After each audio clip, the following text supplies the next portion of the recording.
Today, fellow T1D creator Rob Howe is on the show to talk about his experience using the Medtronic 780G pump and his journey with diabetes technology that led him here. He also gets into how he began building community for T1Ds and how you and I can both start. Welcome to the show. I'm Justin. I have type 1 diabetes, and on here I talk all things diabetes tech, news, and management, and share stories with providers, tech leaders, and those thriving with diabetes. Today's an exciting episode. Rob has been creating in this space for a while now, and I finally met him at ATTD in Florence this past spring. We got along super well, and we knew that we had to collaborate. Not only is he on our show today, but I will be on his show, Diabetics Doing Things, this Wednesday. That episode will get more into some of my dating experience with type 1, and I will link that in the description as soon as it's released. If you'd like to see more from me and Rob, let us know in the comments. We are planning to host a meetup at ADA in Orlando on June 22nd at 7 p.m. So keep an eye out for an announcement on that on social media, and you can also sign up for the Diabetic newsletter with the link in the show notes. Keep in mind that anything you hear on today's podcast or on any of my platforms is not medical advice. Always consult with a physician before making changes to your healthcare.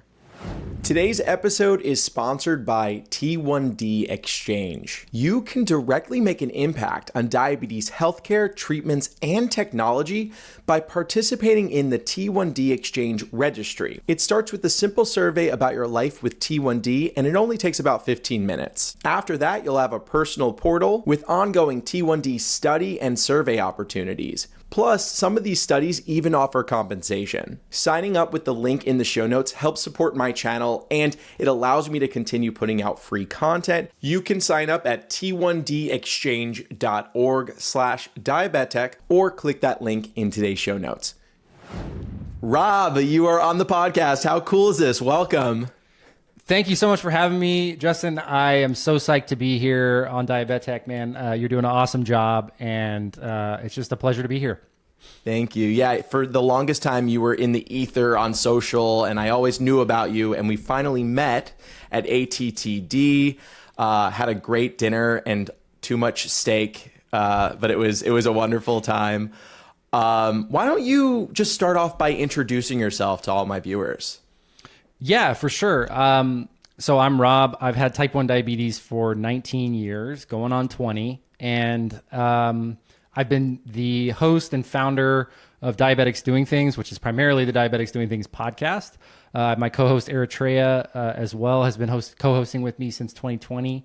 And Diabetics Doing Things started just as the podcast, but it has grown. And we empower, inform, and inspire people and creators living with diabetes through storytelling events and community. And man, I think meeting you in Italy at ATTD really just honed in on like what's really cool to me about diabetes community, where you can see people online, you can connect with them, have conversations, and then get to meet in person and like skip all of the like exposition of meeting people and just get right to it and have a great dinner and just like find people who you never would have met otherwise. And I think a lot of what we're going to talk about today is the importance of sharing your story and where that can lead you.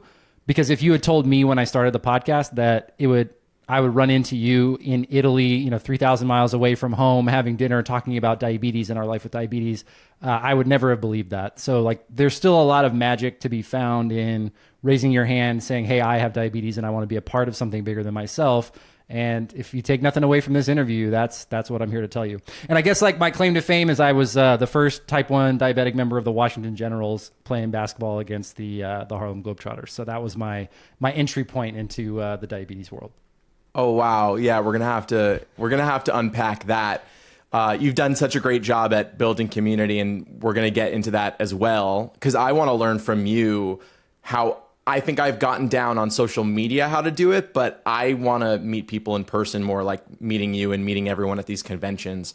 I want to create those spaces.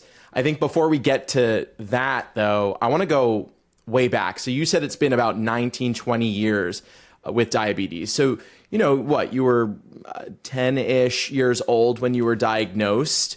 What was the state of technology at the time? When you were first diagnosed, were you given a pump instantly? Were you on MDI for a while? What was that like?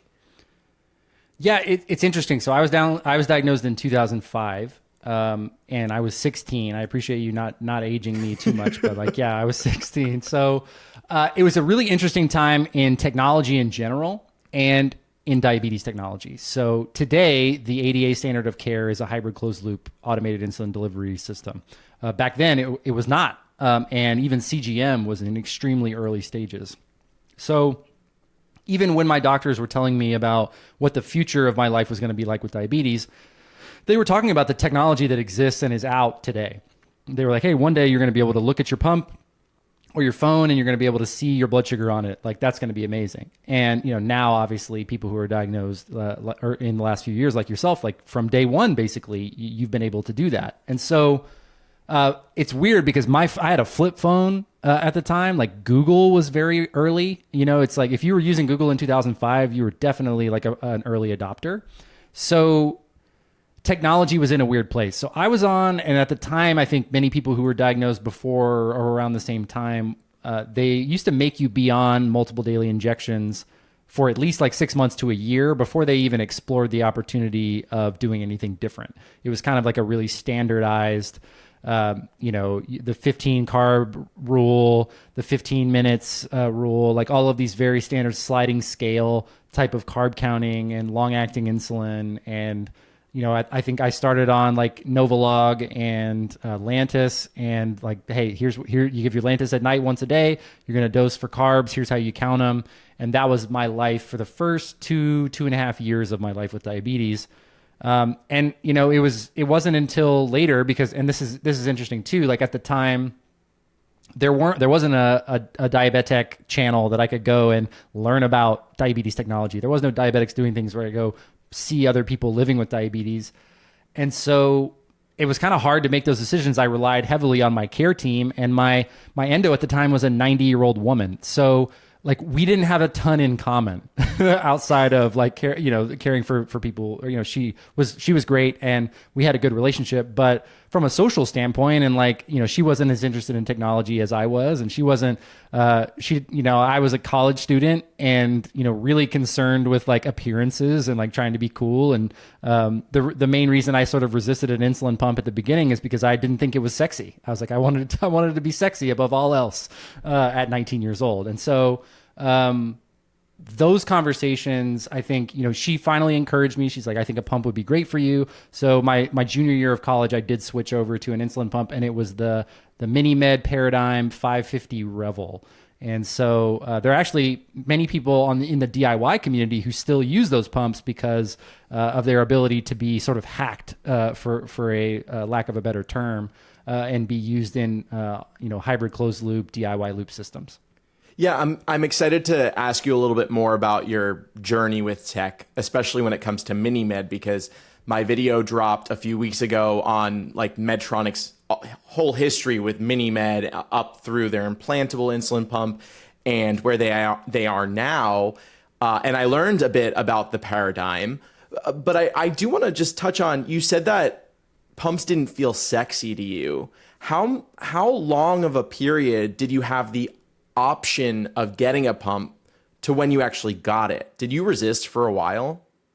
I guess it depends on your definition of a while. It was probably like 6 months to 9 months of kind of, I'm a big, like, I guess my like way of operating is if it ain't broke, don't fix it. So, and that was my mentality around diabetes for a while. And I think that does represent a portion of, maybe not in the diabetes online community, because I think we're so hyper informed and so aware of everything out there. But for many people living with type 1 who are out there not engaged with that, I think once they get a regimen that works for them, they're not really looking to change that. And that was my mindset for a while. And it took a couple of conversations and I had to learn more. But like I said, there wasn't a rich online resource to be able to learn, or learn from patients and hear real perspectives at the time. There were some blogs, but I wasn't really tapped into them. So my endo was able to review that with me, and I thought that all pumps were implanted at the time. I thought you had to have a port, because I knew one of the first people I knew with diabetes had a pump site that was a port that was like surgically implanted in them, and I like knew that I didn't want that. So when my endo taught me about infusion sets, and she's like, well, you change these every couple of days, and this is really straightforward. Here's how you use it. Let's try it. So I like wore a dummy pump for like a weekend where I was changing the sites. And she's like, what do you think about just entering? If you didn't have to take out a needle and inject yourself for every meal, if you could just punch the carbs into your pump and every 3 days change your site and your reservoir, does that seem like it would be better for you? You can snack, if your blood sugar is high, you don't have to give an injection. Does that sound like something you'd be interested in? And for me, pumping really did resonate with me. And I've, with the exception of about 6 months in 2022, where I was on the InPen, I've been on pumps ever since. Did your first pump, you said it was the 550 Paradigm, MiniMed 550. Did that have CGM capability? And did you use the CGM from the start? It did have CGM capability. I did not use it from the start. However, I did try to use it. So I had a rep come to me at my college, and she spent 3 or 4 hours with me in the library, like learning about CGM, talking about it. The sensor at the time, I think, was called the soft sensor. It was, and I think everybody who used it will admit to this, it was legendarily bad. It was so difficult to keep on. It was very bulky. Those who know the Guardian sensor now, it does have like a horseshoe crab kind of shape, and this was that, but much bigger. And so, I'm sure if you Googled the soft sensor, you could see. And so I talked to my care, the rep, and we were going through like where to wear it and like how it was going to help me. And it was kind of cool because it didn't have a receiver. It just went into the pump, and then it would give you sort of the 24-hour graph that that we all are very aware of these days. But at that time, like, you couldn't really get it any other way. So I was like, okay, I will put this on. We did the insertion, we attached the tape, we did all the stuff. And I was like, all right, I'm going to go to the gym, because I was a very serious athlete at the time. And that was my entire identity, existence, and job. And so I was like, I'm going to do like the most basic, simple workout that I would ever do and see how the sensor does. And so 3 minutes into like a warm up, basically not even really going, the sensor fell off. And I was like, okay, well, this is probably not for me. So that was my experience. And I, was only 22 at the time, like not really focused on, like I had other things going on in my life. And if it was going to be that difficult to use, I wasn't really interested in like trying to do it. So that means for a while you were using an insulin pump without CGM readings, which is something I've never experienced because I'm so new to this. I've always had the two. They didn't always talk to each other at first, but when I eventually moved to automation, I mean, that was pretty soon in my journey. People always ask me, Justin, how do you keep on your diabetes technology? And it's a simple answer: Skin Grip. And that is why I partnered with them to sponsor today's episode. I use Skin Grip's adhesive patches to keep my Dexcom and Omnipod extra secure, especially during the humid summer, swimming, cardio workouts, and they are a must pack on all of my vacations. Whenever I notice my tech beginning to peel off, I throw on a Skin Grip and I'm set. And I look good doing it because they come in a bunch of different colors, and for a more subtle look, they come in skin tone and clear options. I prefer the colors though because I match them with my outfits. Skin Grip has patches for all CGMs, tubeless pumps, and infusion sets. They're latex-free, hypoallergenic, and easy to apply. As a Diabetic listener, you'll get 10% off your order. To grab some for yourself, check out that link in today's show notes or go to skingrip.com and use code JUSTIN10. Now, back to the show. You're on CGM now. When was that moment when you took up continual glucose monitoring? And what was that like? It kind of ties back to our community question really well, because you're right. It's actually interesting. I'll backpedal a little bit, because the other day, you shared just a quick Instagram story about being on a sensor warm-up period and not knowing what your blood sugar was for like 2 hours. And I was thinking, I was like, that's so funny because I never knew. I went almost a decade wearing an insulin pump without, between finger sticks. I had an idea of what my blood sugar was, but I wasn't sure. And, if you want to test as many times a day as you check your CGM, you're looking at 20, 25 times a day. And like, that's pretty unrealistic. And so that was funny to me because I did like crazy hikes. I traveled across the world on with a insulin pump with no CGM and just doing manual finger sticks for a long time. And so it's funny today. Now, fast forward, 2017, I'm doing an interview on Diabetics Doing Things, and I had talked about what my treatment regimen was and like what my technology stack was. And a guest after the interview was like, "Hey, Rob, like, after we stop recording, can we stay on? I heard you say that you don't use CGM, and I heard your story that I just shared with you about, my first time trying it." She's like, "I think you're wrong, and I'm willing to double down on it and introduce you to a rep that'll get you on a CGM, and I just want to know what you think." And wow. I even told her in the email thread, because I dug it back up a couple years ago, and I was like, I'm just kind of if it ain't broke, don't fix it guy, but I'm willing to try. Let's do this. And she was exactly right. Like being able to access, it was Dexcom G5 at the time, and just being able to see it on my phone was, I totally had I was not ready for how much of a game changer it was to use continuous glucose monitoring. And now I think like that's, if you do nothing else, and like that is like at the baseline level, such a huge help for people with diabetes, because it gives you not only what your blood sugar is now, but what it's been when you haven't been thinking about it. And you can zoom out with your, CareLink reports if you're on Medtronic, with your Clarity reports if you're on Dexcom. I'm sure Libre has something similar. I don't know what the name of it is, but you can see over 30 days like what your trends are and address those either by yourself or with your care team. And that's something that I, for years, was just kind of going off finger sticks and vibes. Yeah, that alone, being able to learn from how your sugar levels are affected by foods and activity and the insulin on board during those moments, it's huge. And at the least, if you're going to use it for that, that's phenomenal. I feel so spoiled to have had this information for practically my whole diabetic life. But it's so powerful. And I think that with that information, it can be a blessing and a curse. The blessing is always knowing your sugar levels and getting alerts if something's going to go wrong. The curse is always having access to those levels and having them everywhere. If you're like me, which is, these two screens behind me, Tidbit and Sugar Pixel. I have another Sugar Pixel on my desk. I have the Withings watch, which sends me alerts, which was actually a change because I was wearing Apple Watch, where I always had access to my glucose levels with Dexcom, and I know Medtronic has that as well. And there are ways to get Libre on here on Apple Watch, but I changed my watch because I didn't want that access at all times. I found that I was getting ahead of myself, treating something that wasn't going to happen.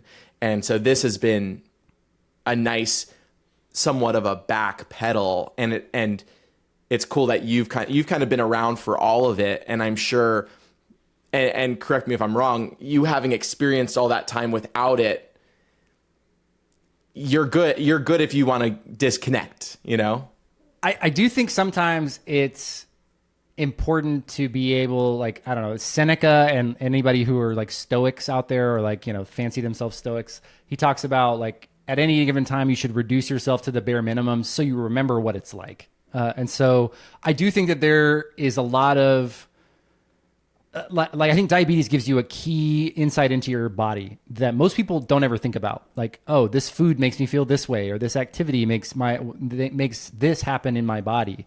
And without diabetes, you're not really tapped into that. You might know, oh, I feel good or I don't feel good, but you don't really know what's behind that. And diabetes gives you insight into that, whether through manual finger sticks or through continuous glucose monitoring. But what you're describing now, which is very popular, and they talked a lot about at ATTD, is alert fatigue. Because like most things with diabetes, and I do a talk titled the dichotomy of diabetes. There's two sides to the diabetes coin almost all the time. Like, yes, it's great to have access to your numbers all the time on any device wherever you want it. But it also can cause anxiety. It can cause judgment. It can cause fatigue. And those things can, they kind of are always in opposition. So finding that balance, I think, is such an interesting part of a long life with diabetes because, from one day to the next, you do all the same things and you could get completely different results. And, people much smarter than me have talked about how diabetes is the disease with too many inputs and so many factors that affect you from one day to the next. And finding that balance is such an individualistic thing. For example, you talked about Apple Watch. I love that I can see my Medtronic data in my Apple Watch now. But I also don't love wearing Apple Watch because I don't need another way for people to get in touch with me. It's just another sort of distraction. So my alert fatigue comes from emails and texts and calendar invites. And I would much rather have a manual watch on my wrist and rely on my CGM on my phone. At the same time, I am jealous of your Sugar Pixel because it's cool, And so it's like, how do you strike the balance between information that's good and you can take action on, and also wanting to have access to cool things and build a relationship around diabetes that can be a little bit more technical, which is another thing I like a lot about your content and your channel is, tech is really fun. Why can't diabetes tech be the same way? And, I think there's a balance there. Yeah. And it totally is fun because like the Sugar Pixel, one of my favorite things about it is it has a nighttime mode where there are four simple dots when I'm asleep. It's so dim and they'll just be different colors, green, red, purple, yellow, whatever based off your blood sugar levels. And that doesn't feel like too much information. It feels like the perfect amount. It's so dim, my room doesn't light up from it. I can just look at it real quick when I wake up in the middle of the night and be like, okay, cool, sweet, sounds good. Let's kind of move into your 780G experience because I really haven't done a ton on my podcast about it. I did learn all about the algorithm. So if people want to learn about how it works, it's one of the best ones out there. Go listen to that episode. I'm assuming, did you upgrade from like the 670G to the 780G? I actually upgraded from 770G to 780G. So in 2018, in February 2018, I got on 670G, which was the first FDA approved hybrid closed loop system in the US. So, and it used Guardian 3. It was the first time that I had my insulin pump and CGM connected. So I used that Paradigm 550 all the way up until 2018. And then switched to 670. So, and the funny thing about that Paradigm is if I put a battery in it today, it would know exactly what day it was, exactly what time it is. It's bulletproof. It's amazing. I want to see that. So yeah, you put that little AAA battery in and it's back. It's ready to roll. That's cool. So I started using 670G. There's a lot of information out there about how difficult it was at the beginning. It was a challenge because the algorithm didn't have autocorrection bolus now that 780G does, but it did have the autocorrection basal. It was the first on the market to do that. And I had great results with it. Not everybody did. It was kind of a challenge to learn about what AID even is. And especially for people like me who are what I would classify as like type A, type 1 diabetics is like, I was very in control of my own sugars and I took really a lot of accountability on that. And it was hard to let the machine take over. So 770G was kind of the in-between. They fixed some of the errors from 670 and then 780G, which I've been on for now almost a year, to me is what my doctors were talking about at diagnosis when they're like, hey, one day you're going to be able to have a device that makes a lot of the decisions for you, and you're going to not have to worry so much about, inputting the information. And I think that's where sort of we're headed as an industry. And my experience on the 780G system, the MiniMed 780G system, because I have had to make compliant and content, and that is what we call it, has been great. And I think that system combined with the Guardian 4 sensor, which is a much more modern sensor and much more in line with the Dexcom and the Libre in terms of the number of calibrations that it requires, which allows you to stay in SmartGuard much more often,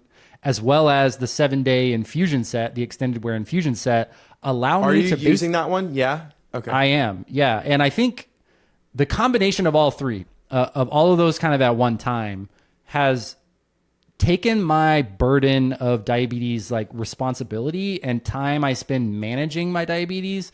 It's probably reduced it by a measure of like 80%. So there's generally, if the sensor runs the full 7 days, if the infusion set runs the full 7 days, there's like a 25-minute period on a Sunday where I change my site, I refill my reservoir, and I change my sensor, and then I'm good most of the time for a whole week. And that combined with the algorithm that you mentioned, whether it's auto correction bolus or mealtime detection technology, those things make the decisions. Like for example, in the past, I might ghost bolus because I didn't count enough carbs, or I can see my arrows going up and I'm sitting in a meeting and I don't want to go higher, so I'm going to give myself a bolus. Now the algorithm is making almost the exact same decisions I was making before by itself, and optimizing to that 100 milligrams per deciliter target. So I'm basically getting better results and doing less work. And that to me is a big win. Yeah, I hear great things about the algorithm, especially since it can auto correct bolus, I believe, an unlimited amount of times, whereas other systems out there can't.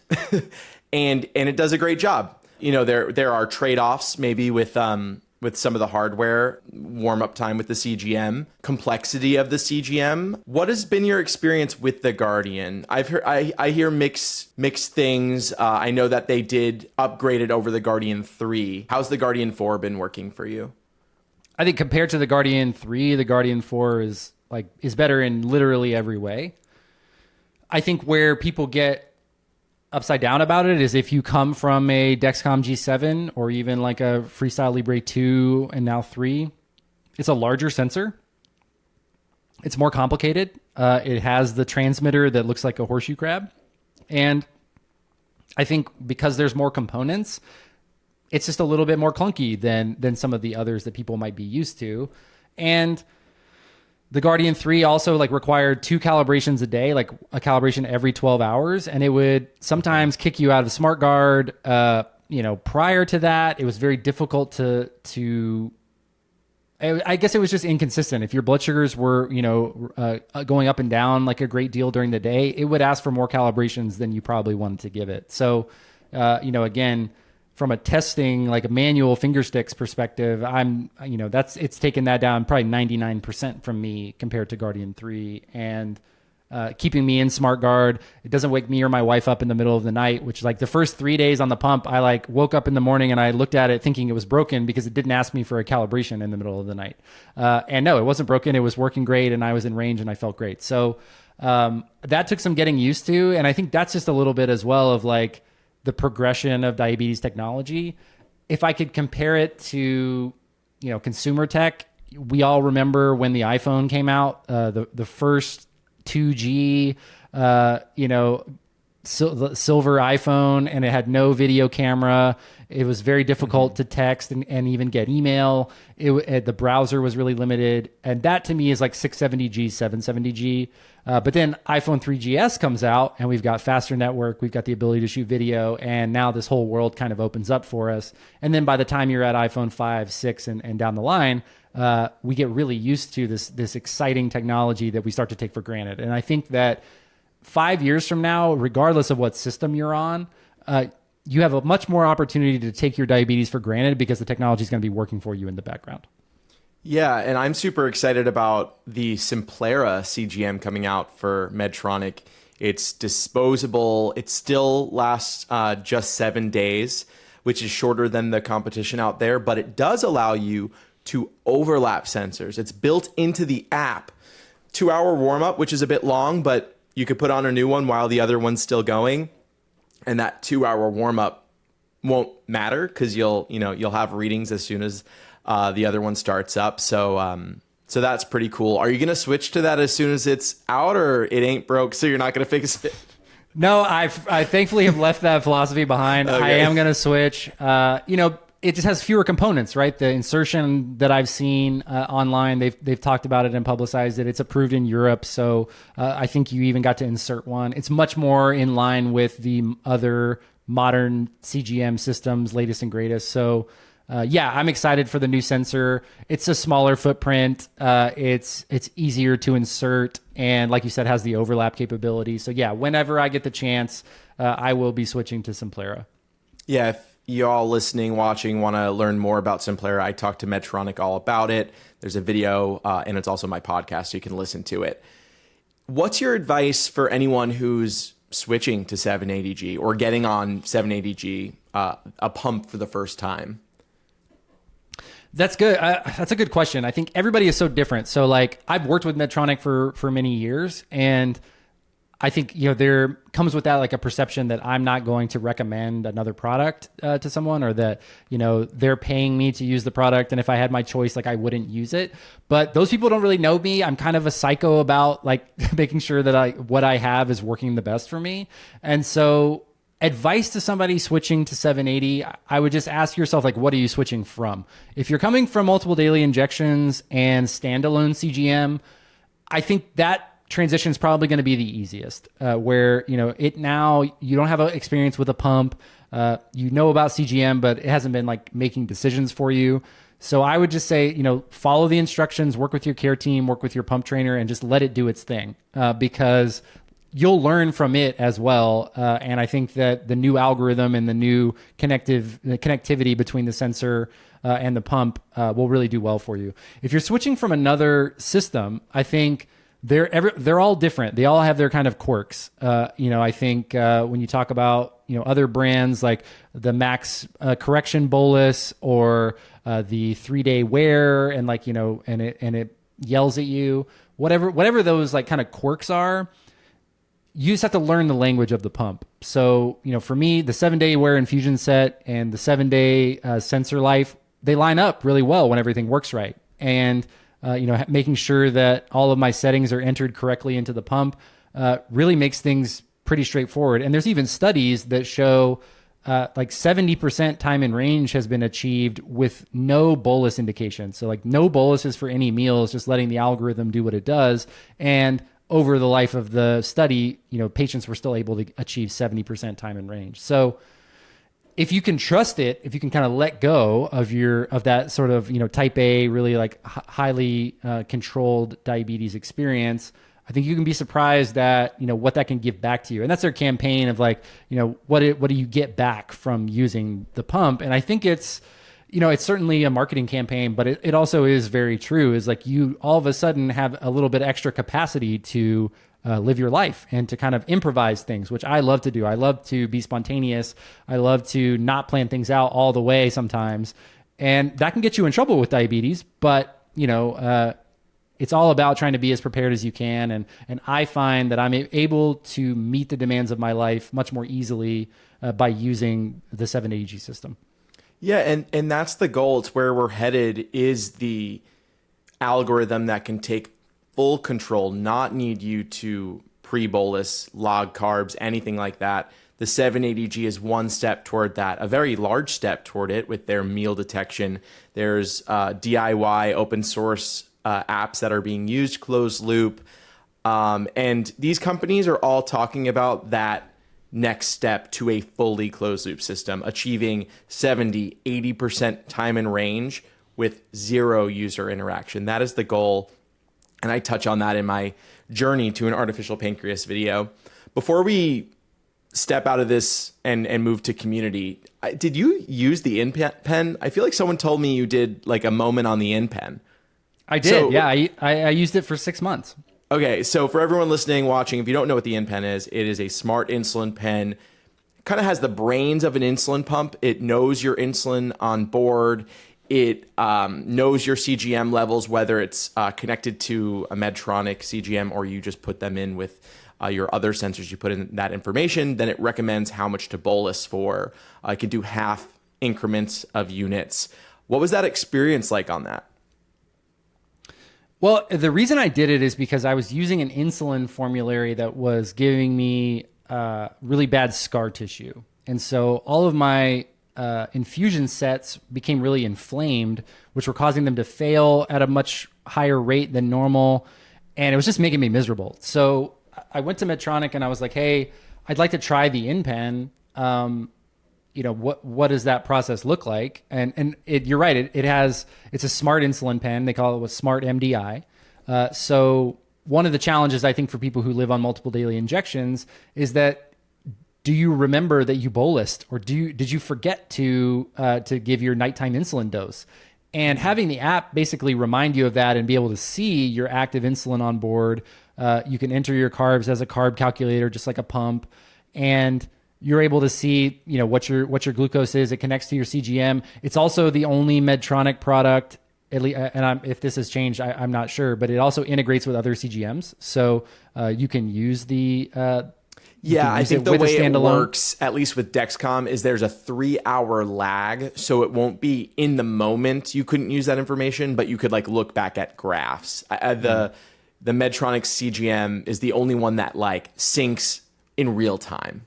Well, that's kind of annoying, but yeah. I mean, it makes sense that they do that. I used InPen with Dexcom though, and it's essentially the same except for, you're going to want to be on Medtronics if you want those updates of did you bolus, Right. So I was on the Guardian Connect system during that time. But yeah, I mean, I went on my honeymoon with on multiple daily injections. I was swimming around on the beach, and having that flexibility was really nice. And then it came time to come back to the pump, and I think again I was I identify as a pumper. The hyperglycemia or hypoglycemia on multiple daily injections is so intense. I had forgotten about that because, your basal insulin is working and it doesn't know to not, to suspend the basal. So I remember being I think at one point I was eating a bag of gummy bears a week, a huge, Amazon, level bag, just treating my hypos because I couldn't get my carb counts right. And I was like, you know what? I could save a lot of money on gummy bears if I just went back on my pump. But I loved the flexibility. It gave my body time to heal, and more than half a dozen times I didn't remember whether I had bolused or not. I was able to open the app and confirm whether I had or hadn't, how much insulin was on board, and it is very helpful. And I think a really good intermediate step for someone who's considering a pump but isn't quite ready to make the full jump. That's exactly what it was for me. My educator at the time said, before we put you on a pump, let's try out InPen. It's a great way to learn more about insulin. You're still understanding how basal works, how bolus works, and you also truly value an AID system that changes your basal. 100%. I don't miss that. Yeah, I don't miss being on that long-acting insulin that. If I go work out, I'm stuck with it. And you have to kind of think about, well, I'm not going to give myself insulin for food. Yeah, AID systems are amazing. Oh my goodness. But I think it's cool. One cool thing about being in the Medtronic ecosystem is I love the idea of being on the 780G pump. And then, I also have an InPen. So, and you had the sensor. You can kind of switch between the two when you want to. Theoretically, it sounds easier to do that. Yeah, typically I think what was interesting with working with them was most people switch from the InPen to the automated insulin delivery system, and I had extenuating circumstances to kind of go backwards. But then I got to see on the other side of it of when it was time that I wanted to make a change away from, like you said, having to think so much about the basal insulin on board, going into a workout. I knew the pathway, and that was very familiar. And so, yeah, I mean, there's certainly a little bit more complexity to it because the transmitter on the CGM has to be changed and those types of things. You got to have the prescriptions for it, but it was cool to be able to kind of migrate around the Medtronic products and use the same interface. It still used the same CareLink data. I didn't have to change anything with my doctor. So that was really nice. Cool. Yeah. Thank you for all of that on the Medtronic tech you've used. I'm sure the people listening and myself, it's cool to hear from a user. Let's kind of switch into kind of your professional life, which I guess kind of overlaps with that. But I want to understand what inspired you to get into what you're doing today in the diabetes space. You have a podcast, you create these communities through different activities and groups, which we'll get into. Like, what made you want to do that? I think for me, it's been about 10 years. So at the end, in 2025, in National Diabetes Awareness Month 2025, so about a year and a half from now, Diabetic Doing Things will turn 10 years old. And so I was in my mid-20s. My career was going pretty good. I just met my now wife. So like, you know, I was checking the boxes and I felt like something was missing. And I remembered a conversation that I had had with my dad when I was in high school. You know, National Honor Society or whatever, you have to volunteer. And he mentioned to me, like, when I was trying to figure out where to volunteer, he was like, well, it seems like you're always happiest when you're helping people. And, you know, I guess I had diabetes at that time, but it wasn't, you know, I was still very new to it and I was young. So, I was on this work exchange trip in Bogota, Colombia. And part of that trip, I had to like spend a lot of time in the hotel because I couldn't leave without my translator. I was there for 2 weeks. The insurance of the trip wouldn't cover me out past a certain time by myself. So I knew that there was going to be a lot of like unbroken time spent alone in a hotel room. So I wanted to use that time to kind of figure out what I was going to do to fill that hole of what was missing. And I remembered that what my dad told me, like, when you're always happiest when you're helping people. So like, who could I help? There's so many different people that need help in the world. Where do I focus? And right about that time, like, people who wear tubed insulin pumps will know, when you're sitting in a big lounge chair and you're like wearing gym shorts, your pump will just come falling out of your pocket, like just full garage sale dump on the floor, a lot of times. And so that happened in that exercise. Some people might call that a sign, but there goes my insulin pump sitting on the floor. And I'm like, oh, well, maybe my story of being a professional athlete with diabetes could help someone. And I had just listened to Serial, the podcast. I had listened to, you know, Joe Rogan had been podcasting for 6 or 7 years at that point, right? But Serial, I think, brought podcasting back.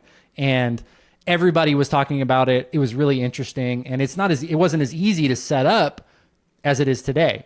So I knew if I was going to write a blog, because I discovered there were diabetes bloggers out there, and I got to meet and become friends with some of those people to this day, which has been exciting. But if I was going to write a blog, that was a great way for me to write exactly 0 blogs. Like, I'm such a like distracted writer, but I love talking to people. I love meeting people and hearing their stories. And so I thought, okay, cool. Well, a podcast is a great way for me to learn about podcasting, meet some people, and hopefully help someone.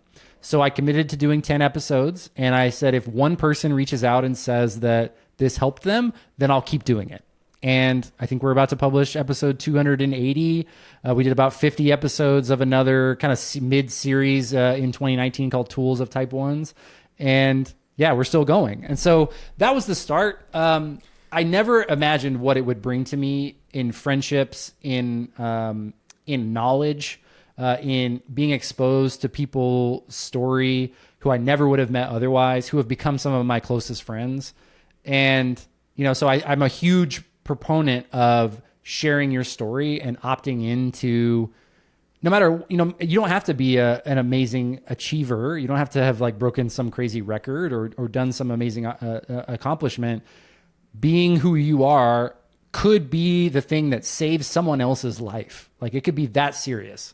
And so, yeah, I mean, Rob, that does sound like, Rob, come on, you're a podcaster who makes social media content. Like, come on, it's not that important. It's like, yeah, I agree. But also at the same time, like, I think it's cool and fun and it's brought things to my life that would have never happened if I hadn't had done it.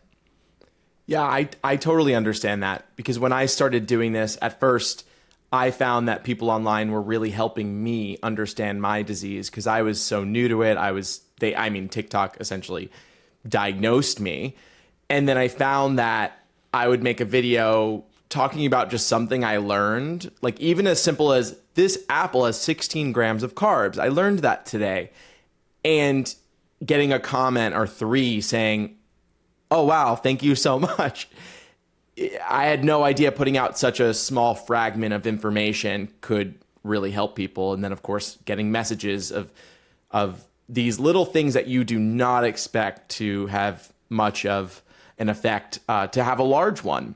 it's really rewarding, and it feels nice for me, and I'm sure for you, to have found an area that you can use some of skills that you've gained over time, and then just talk about yourself and your own lived experience and help one person at the least. But I'm sure you've helped so many, and you continue to do so. Sometimes, like, I'm the one that gets the help. Sometimes I get connected, like the CGM story I told. If I hadn't have done that, who knows how long it would have been. I would have been existing in the world without a CGM.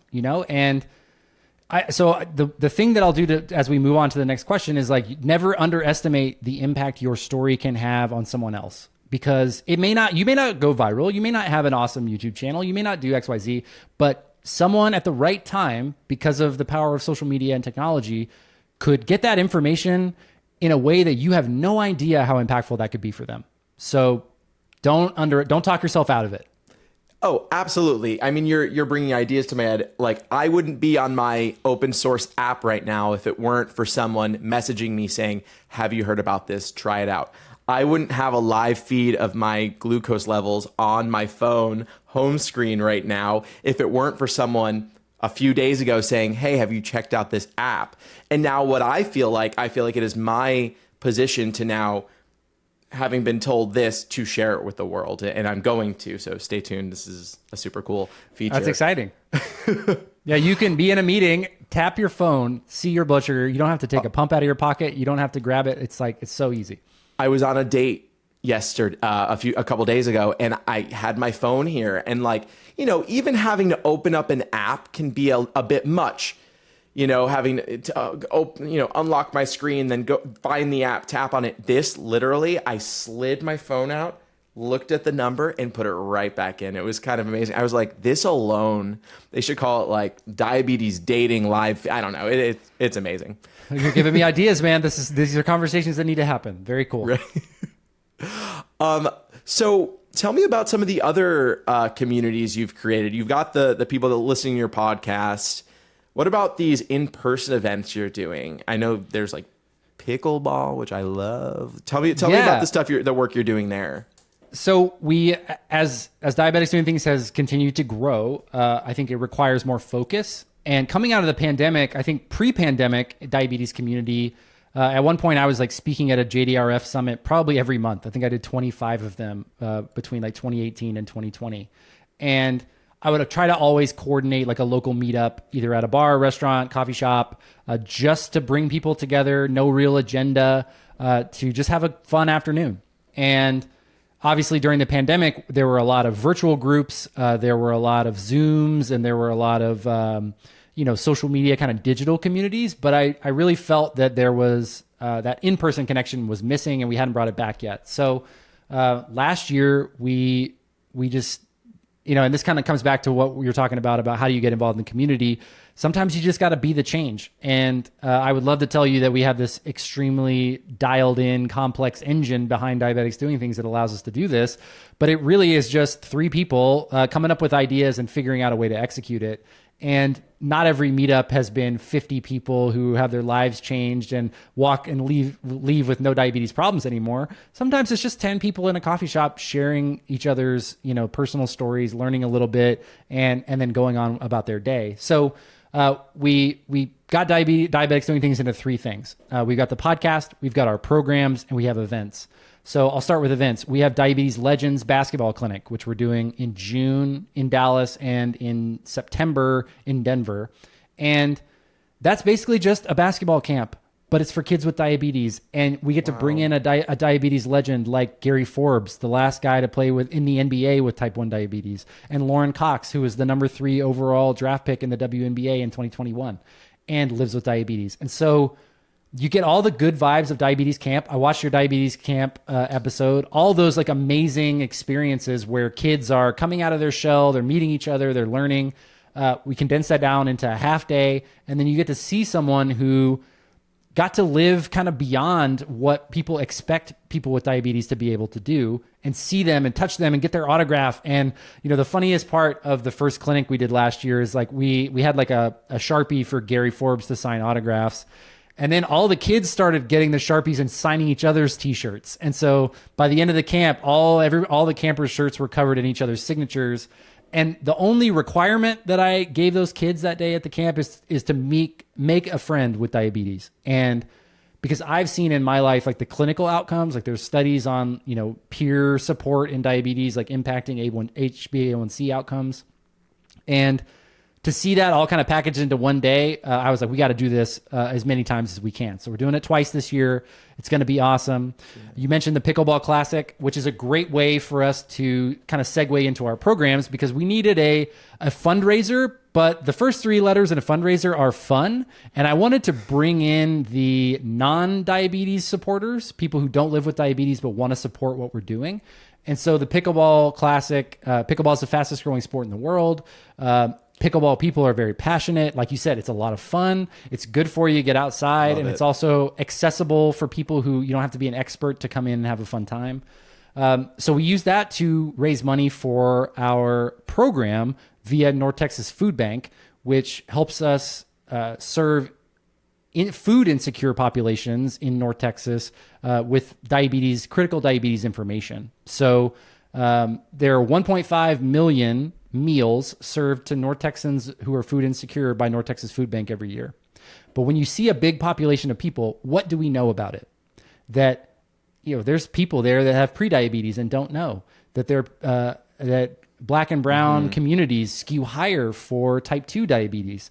That LADA, most of these people are seniors and live on fixed incomes. When we look at diagnosis of type 1 and LADA in senior populations, the percentages go way up. So those people need information, they need to know where to go, and they need community. And so we have partnered with North Texas Food Bank on a series of events and are continuing to grow that. We're now working on a series called Doing Well with Diabetes, which is a senior-specific meetup series. And those are coming out this summer as well. So it's kind of an interesting thing. And this I want to tie this back to the questions that you get and kind of the journey that you're on right now of starting community and growing community in person. Is it really does start with something small, just saying, hey, like I'm going to set a time and a date at a coffee shop and we're going to go there and we're going to have coffee together. And I'm going to, use my channels and whatever, contacts I have to make that happen. Well, then you start to get people on board and things start to balloon and you start to really have an impact on people who have otherwise been forgotten and I'll be honest, I didn't think a whole lot about people over the age of 60 with type 1 diabetes and type 2 diabetes. I don't make a lot of content for them, or I haven't in the past. So there's an opportunity to be the change that those people need, because one thing that and I know is that the power of community is that you can share resources, you can share knowledge, you can meet people who are interested in the same things as you. Some of my favorite people that I've met through diabetes are just people that are interested in the same things that I'm interested in anyway, and just happen to have diabetes. That's our link. And I think I'm continually surprised with, how much we all have in common. Yeah, you touched on a lot, and I feel like I had like all these different ideas as you were talking, and I forgot half of them. But I think if one thing happened just now for me was that I think that you helped me realize how much I've been overthinking this meetup I want to create here in New York. I'm like, well, what's going to be the theme, and where am I going to host it, and do I need an open bar? Like all these things. But I think what I need to do, which is what you said, is just choose a date. We're going to this bar, or we're going to Central Park, and that's it. Whoever's there is there. If it's 5 people, great. If it's 10 people, great.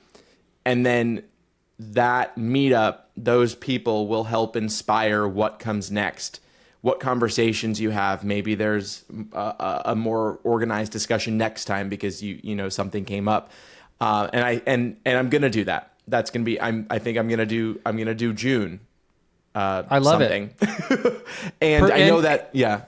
I would just say too, just on top of that, like perfection is the enemy of progress. Like, and Absolutely. Know that as a creator, you can overthink something, you can put a ton of effort into something, and you get attached to a result, and then you don't enjoy the process. And I think that for me is like, whether 3 people show up, or 20 people show up, or 100 people show up, I have to just be encouraged by the process and just know that like whatever happens, it wouldn't have happened if we hadn't committed to doing it. So that's exciting. Yeah. Now you're on the podcast saying it's going to be June. I know people are going to be excited about that. Yeah, and what you just said, that is a number one lesson for anyone trying to or who wants to create content like we are. Do not overthink what you're doing. Just put it out there. It's better to put out 10 like good things than one perfect thing, because one of those good things is going to hit in one way or another. And it's just about sharing what you have to say. It's less about the type of camera you're using, the equipment. It really is just who you are, what you're saying. So don't overthink it. Just put it out. It's how I started, just saying like, oh, I have diabetes. I'm recently diagnosed. I wasn't like, let me set up my lights and talk about this story. It could one day get there, but it does not need to start there. So yeah, I'm going to do it. And I know that we've been talking about, so we're both going to be at ADA this year in Orlando. And I think we're going to try and do something very not organized, just like, hey guys, hey everyone, come and meet up. So if you live in Orlando, you're going to be at ADA. Most likely we will be having some sort of meetup.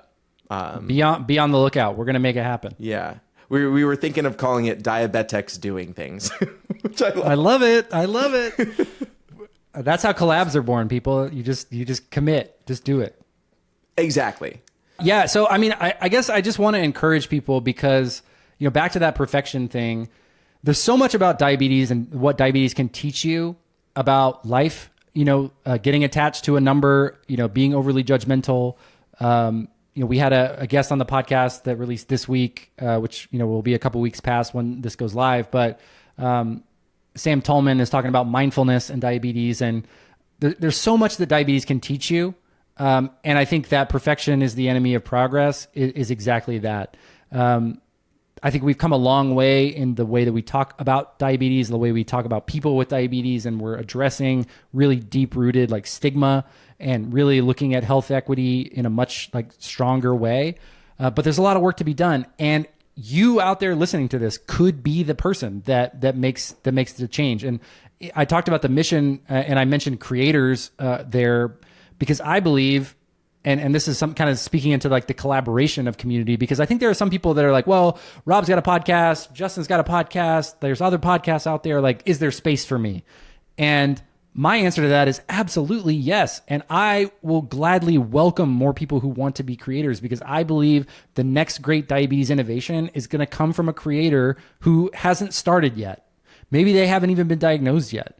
And they can be the Magic Johnson, the way Magic Johnson was for HIV for people with diabetes. And so what I hope is that, there were people who welcomed me to the space 10 years ago when I started this. When you and I met in Italy, that was something I wanted to make sure as part of our conversation. Like, I'm so glad that you have given and dedicated your time and your life to creating things for people with diabetes, because if not, like there would be a huge gap in the space if you weren't doing that. And so if you're listening to this and you're like, man, I want to do this, or I had this idea, but I don't know if I'm the right person. I want you to take away from this that I think you are the right person and you could be. And even if it's not you who is able to change the world, you metaphorically out there, maybe somebody who sees you doing that could be that catalyst. And that's how, really sweeping change is made. It's one person at a time, and it's community by community. And this is not a zero-sum game. This is a community. There are only 1.5 million people with type 1 diabetes in the U.S. And so right off the bat, you're not going to be a bigger podcaster than like a Joe Rogan or a Smartless or anything like that, where you're doing 30 million downloads a month. So if you can't do that, well, just do anything. Just try to help one person, and you'll be so surprised at how far that can take you and what amazing things that can bring into your life.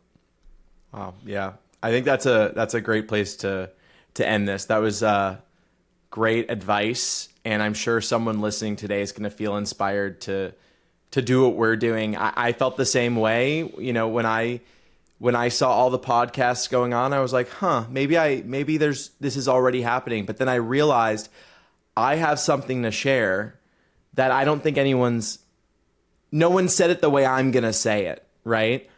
And your perspective is your perspective, and it's worth sharing. And it's going to help that one person maybe more. So, don't be intimidated by what's going on. Just just go for it on whatever platform you want to do it. Dude, I recorded my first podcast via Skype through my MacBook Pro microphone, no headphones. And you know what? You know how many people reached out to me and told me that it was terrible and sucked? Absolutely none. So, it's okay. Like, whatever, start where you are, and, not to get all Pinteresty on everyone, but be who you are. Everyone else is already taken. Like, your voice could be what connects somebody to something that they had missed from someone else. I'm not for everybody. And maybe you're not for everybody, but that's okay. That's what makes us all unique. That's what community is all about. 100%. Rob, thank you so much for coming on the show. I'm excited to come on yours. I guess it will be releasing in 2 days from when people are listening to this. So that's right. If you like this episode, just wait till Wednesday on Diabetics Doing Things. You will love that. Yeah, that's when I can give you all of my inspirational quotes. Because Rob, yeah, you had some really great stuff to say. I'm nothing if not a corny motivational dude. So if you need more of that, just send me a message on Instagram. I will. I'll be sure to send you all my stuff. And also, you gave me a great idea for our episode, some dating stories from Justin. I've got some good ones. I'm looking forward to that. Sounds good. Thanks for listening, everyone. Be sure to check out Diabetics Doing Things, the show that Rob co-hosts. My episode will go up on Wednesday. I'll link that in the show notes as soon as it goes up. Episodes of this podcast release every Monday wherever you listen and on YouTube. There's a link to my YouTube channel and social accounts in the show notes. I'm Justin, and I'll see you next week.